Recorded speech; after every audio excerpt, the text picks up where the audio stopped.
राज्यम बलम मही कोसम इति सर्वम निवेदितम। राज्य चाहिए सो ले जाओ महाराज, सेना चाहिए तो ले जाओ, खजाना चाहिए ले जाओ, और यदि तुम्हारा विवाह न हुआ हो तो बताओ तो मैं ब्राह्मण कन्या ढूंढूंगा और वो भी तुम्हारी तरह बौनी होगी और उससे आपका विवाह करवा दूं। बताओ क्या चाहिए।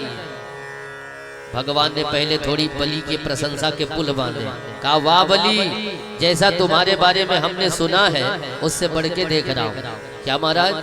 अरे हमने सुना था कि आपके पर बाबा प्रहलाद जी सदैव ब्राह्मण के भक्त थे, तुम्हारे पिता विरोचन भी ब्राह्मण के अनन्य भक्त थे।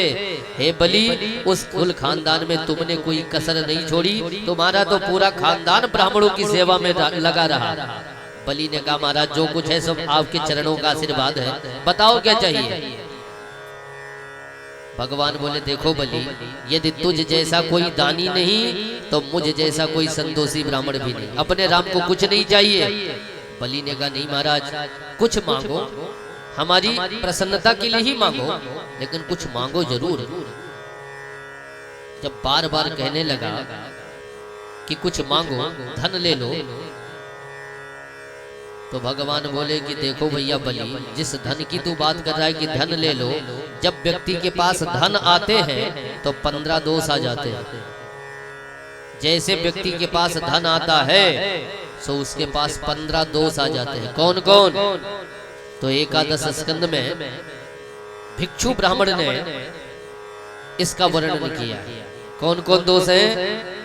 अस्तेयम हिंसा नृतम दंभा कामा क्रोधा स्मयो मदः भेदो पैरम अविश्वासः संस्पर्धा व्यसनानि च एते पंचदशानरथा ह्यर्थमूला मता नृणाम्। आप लोग बड़े ध्यान से सुनना। जैसे व्यक्ति के पास धन आते हैं ये 15 दोष आते हैं। उसमें सबसे पहला दोष क्या है? अस्तेयम। अस्तेय का मतलब चोरी। धन होने पर व्यक्ति चोर हो जाता है। अब चोरी का मतलब किसी के घर डाका डालना ही नहीं, सरकार से ही हम चोरी करते हैं, इनकम टैक्स से बचने के लिए चोरी करते हैं। या 4 भाई हैं हम तो अपनी बीवी बच्चों के नाम से चोरी चुप के पैसा जमा करना ही ये भी तो चोरी है। तो धन के कारण व्यक्ति चोर होता है, अस्तेयम। दूसरा हिंसा, धन के कारण व्यक्ति हिंसा करता है। हिंसा का मतलब किसी का गला काटना ही नहीं, किसी की आत्मा को कष्ट पहुंचाना भी हिंसा है। तो धन होगा तो कभी न कभी किसी न किसी को डांटना ही पड़ सकता है, तो उसकी आत्मा को कष्ट होगा कि नहीं। नौकर चाकर होंगे तो उन्हें ही डांटना पड़ेगा, तो उनकी आत्मा को कष्ट होगा। तो धन के कारण व्यक्ति हिंसा करता है, अस्तेयम हिंसा। तीसरा अन्यतम। अन्यत माने झूठ। धन के कारण व्यक्ति झूठ बोलता है, भले ही अपना धन बचाने के लिए ही झूठ बोला आपने। जैसे कोई आया आपसे कहा कि अरे शुक्ला जी 10,000 रुपए आप हमें दीजिए, कल हम आपको वापस करेंगे। लेकिन आप समझ रहे हो कि ये भराडी व्यक्ति पैसा वापस करे कि न करे, तो घर में पैसा है लेकिन फिर भी आप उससे यही कहोगे कि क्या बताएं भैया इस समय हाथ बड़ी तंगी से चल रहा है, पैसा है नहीं तो आपको जवाब थोड़ी देता, जबकि पैसा है घर में। लेकिन अपना पैसा बचाने के लिए ही आप झूठ बोलते हैं, तो धन के कारण झूठ बोलना ही पड़ता है, कितना भी आप प्रयास कर लें। 3 हो गए, गिनते रहिए। अस्तेयम हिंसा नृतम, अन्यत माने झूठ। फिर दंभा। चौथा क्या है? दंभ। धन आने पर व्यक्ति दंभी हो जाता है। दंभ का मतलब जैसा है नहीं वैसा प्रदर्शित करने को दंभ कहते हैं। धन वाले व्यक्ति 2 प्रवृत्ति के होते हैं, एक छिपाने वाले और एक छपाने वाले। प्राय 10 रुपए यदि भगवान के चरणों में चढ़ाएंगे तो नाम के लिए खड़े रहेंगे, महाराज माइक में नाम बोल दीजिए तो कितना अच्छा रहता है। हमारा नाम लोग सुन लेते कि हमने 10 रुपए दिए। और कुछ लोगों का भाव होता है कि हम दान किए तो इसे छपाना क्या, इसे तो छुपाना चाहिए। तो धन वाले भी 2 प्रवृत्ति के होते हैं।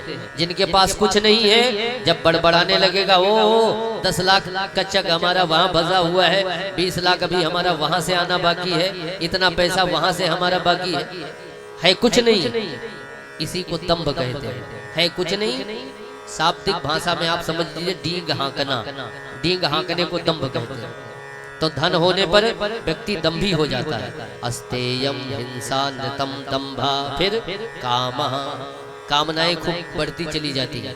आज ये करेंगे, फिर ये हो जाएगा, तब कल वो करेंगे, फिर परसों वो करेंगे, एक के बाद एक कामना। फिर क्रोधा, छठा दोष, ज्यो ज्यो धन बढ़ता चला जाता है व्यक्ति पास, त्यों त्यों उसके अंदर क्रोध भी आता रहता है। आपका और किसी का छुटपुट होता है तो प्राय लोग कहते हैं महाराज औकात में रहो, खड़े खड़े खरीद लूंगा तुम्हें, कितनी औकात है तुम्हारी। अब ये क्रोध कहां से आया? नगद नारायण का कमाल। यदि पल्ले ना होता तो प्राय ऐसे शब्द नहीं निकलते। धन से ही इस प्रकार के क्रोध बढ़ते हैं। अस्तेयम हिंसा नृतम दंभा कामा क्रोधा, फिर अस्मयो, अस्मयो माने लोभ, प्रतिदिन बढ़ता रहेगा। फिर मदह माने अहंकार। धनवान व्यक्ति के चाल चलन की पहचान अलग होती है। अभिमानी की चाल अलग ही बता देती है कि इसकी चाल ढाल कैसे है, उठना बैठना उसका पता चल जाता है कि कैसा है। क्योंकि चार प्रकार के जो अंधे होते हैं उसमें एक धनांध भी है। कामांध, धनांध, मदांध, जन्मांध, ये चार अंधे हैं। उसमें धनांध एक अंधा है। धन आने पर व्यक्ति अंधा हो जाता है। तो जब धन होता है तो व्यक्ति के अंदर अहंकार आता है, मदह। फिर भेदो, अगला दोष क्या है? धनवान व्यक्ति भेदभाव ज्यादा करता है।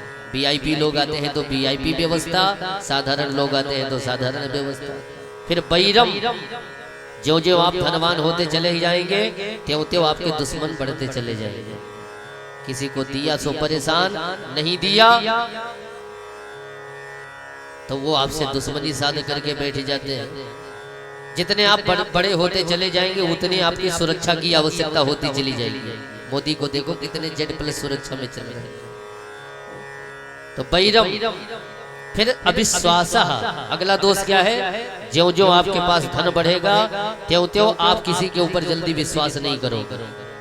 विश्वास आपका खोता रहेगा। अरे दूसरे के ऊपर क्या, आपको खुद के ऊपर ही विश्वास नहीं रहेगा। पैसा व्यक्ति अलमारी में गिनता है, 8-10 दिन बाद फिर से चेक कर लेता है, लाओ चेक कर ले, ऐसा तो नहीं कम हो गया। खुद के ही ऊपर विश्वास नहीं रहता। अविश्वास। उसके बाद संस्पर्धा, संस्पर्धा मतलब कंपटीशन। धनवान व्यक्ति हमेशा संस्पर्धा करता रहता है, कंपटीशन, कि हमारा नाम इस बहती गांव में तो है लेकिन ऐसा कुछ काम करे कि जिले स्तर तक लोग हमें जाने, जिले स्तर तक हमारी पहचान बने। इसके लिए परेशान रहे। जिले स्तर में नाम है तो प्रदेश स्तर तक के लिए छटपटाता रहता है, कंपटीशन करता रहता है।